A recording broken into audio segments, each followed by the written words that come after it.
Moi, c'est Billy, un passionné de toolwatch qui a fini par créer Bebe Gear, une marque française de montres-outils qui a assemblé en France.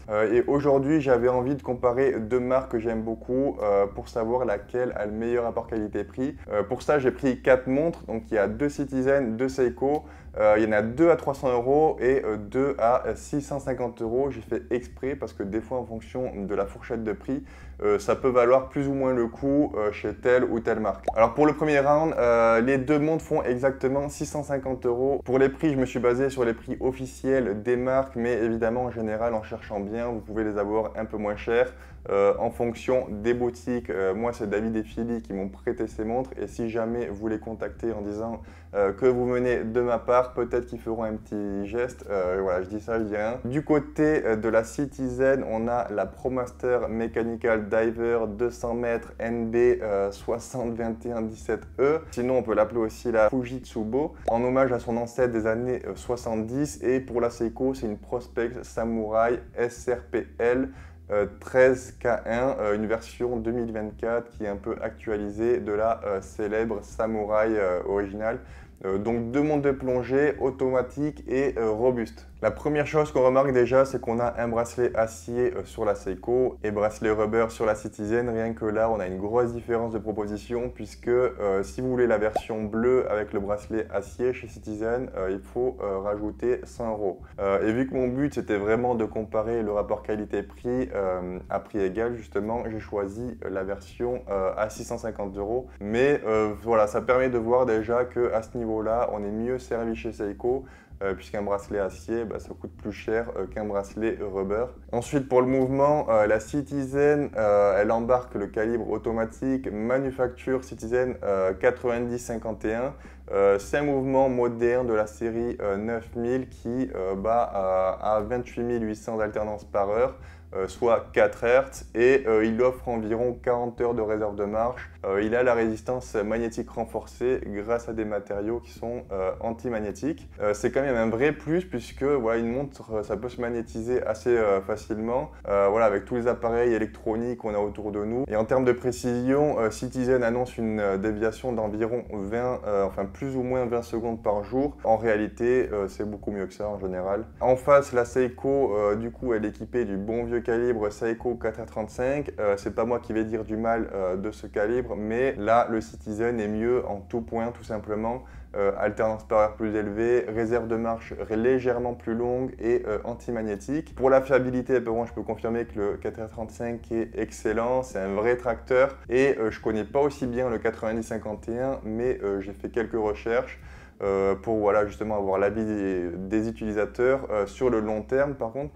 Et apparemment, voilà, c'est très fiable aussi. Donc, sur le mouvement, le point va à Citizen cette fois. Maintenant, on va comparer les matériaux en commençant par le boîtier. On a de l'inox 316L pour la Seiko Samurai et du titane grade 5 pour la Citizen. Même si je suis pas fan du titane, surtout pour une montre outil, c'est quand même un matériau qui est plus cher que l'inox. Donc, on en a plus pour son argent avec la Citizen et c'est ce que je veux comparer en fait. Au niveau des finitions et de la qualité du polissage, la Seiko est juste exceptionnelle pour le prix. Je connais très bien la marque, donc je le savais déjà en fait que c'était comme ça, on n'a aucun défaut. Alors que sur la Citizen, voilà, on a des petits défauts, des petites traces. Après, c'est du titane, c'est plus compliqué à travailler. Donc ça vient peut-être de là aussi, mais bon, c'est un fait. La Citizen est moins bien finie au niveau du boîtier. Globalement, en fait, on dirait que la Citizen fait un peu jouer à côté de la Seiko. Même l'action de la lunette, ça n'a rien à voir. C'est beaucoup plus qualitatif sur la Seiko. Bon, c'est compliqué de transmettre à travers une caméra puisque vous n'avez pas les sensations que je peux avoir moi avec les doigts. Mais je vais au moins vous faire écouter le bruit et je pense que vous allez comprendre ce que je veux dire.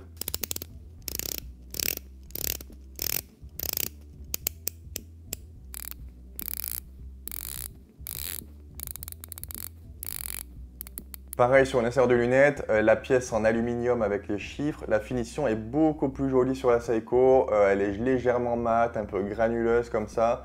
alors que sur la Citizen, c'est vraiment basique, tout lisse, quoi, ça fait un peu cheap. Pour le verre, par contre, honnêtement, c'est presque du foutage de gueule de la part de Seiko, puisqu'on a un verre Hardlex, donc minéral, pour 650 €. À titre de comparaison, la montre la moins chère que je vends sur ma boutique actuellement, elle est à 350 €, et on a quand même un verre saphir, quoi. Enfin, il y a plein d'autres marques qui en proposent pour encore moins cher, donc un verre minéral sur une plongeuse à 650 €. Pour moi, c'est pas du tout acceptable et je suis persuadé que c'est un frein énorme à l'achat pour beaucoup de monde. Pour moi, c'est vraiment un mystère pourquoi Seiko fait ça, puisqu'un verre saphir aujourd'hui, ça coûte plus rien dans les quantités qu'ils produisent. Je pense que je prends aucun risque en estimant leur prix de revient du verre saphir à moins de 5 € pour ce type de modèle. Donc, si vous voulez du verre saphir sur une Samurai, il faudra regarder les King Samurai, qui est la gamme juste au-dessus pour cette montre. Niveau étanchéité, les deux montres sont des vraies plongeuses certifiées 200 mètres avec couronne vissée et conformité à la norme ISO 6425 des montres de plongée. Pour le cadran et les aiguilles, avantage à Seiko, ça fait un moment que j'ai remarqué ça, mais il y a toujours des petites traces ou des micro-rayures sur les Citizen et c'est extrêmement rare chez Seiko pour ça. Même si c'est un détail, c'est un truc que je remarque très vite puisque c'est une chose à laquelle je fais super gaffe sur ma marque et ça peut venir de plusieurs choses en général. Donc déjà, soit le packaging des aiguilles et la façon dont elles sont transportées. Si par exemple elles peuvent s'entrechoquer ou frotter l'intérieur du packaging, ça va les rayer. Deuxième possibilité, pendant l'assemblage, c'est pas fait minutieusement, on peut avoir des rayures. Mais là, vu que c'est des traces et rayures dans plusieurs sens, je suis presque sûr que c'est la façon dont elles sont déplacées en fait, entre le lieu de production et de l'assemblage. À un moment, c'est obligé, en fait, forcément, elles bougent, elles frottent contre quelque chose et ça crée ces défauts. C'est un détail pour la plupart des gens, mais moi j'aime bien quand tout est nickel. Alors oui, il y en avait des problèmes d'alignement sur les Seiko, des fois ça peut arriver, mais moi je préfère ça personnellement. D'ailleurs sur la Samurai on n'a pas ce problème là puisqu'on a les marqueurs de minutes sur le cadran, pas sur le réo, donc voilà, là au moins il ne peut pas y avoir ce genre de défaut. On termine avec le lume pour ce duel et j'ai pas vu de différence de luminescence entre les deux. Je suis passé de l'extérieur à une pièce totalement noire et il s'estompe à la même vitesse sur les deux modèles. Donc du coup le verdict, c'est que sur le papier la Citizen elle offre un meilleur rapport spécification-prix. Voilà, j'ai pas envie de dire qualité-prix, mais plutôt spécification-prix. Voilà, on a un prix qui est quand même pas mal pour du titane, du saphir, mouvement high beat. Le tout pour voilà, 600-700 €, c'est presque imbattable en termes de fiche technique pure à ce niveau de prix. Par contre, pour moi, voilà, une montre, ça se résume pas qu'à la fiche technique et en termes de finition, de qualité perçue, la qualité de la Seiko est largement devant. Maintenant, voilà, c'est à vous de voir si vous préférez avoir un meilleur mouvement, un verre saphir, etc. ou des spécifications moins bonnes mais avec un meilleur niveau de finition. Donc maintenant on va voir si c'est pareil pour le deuxième round.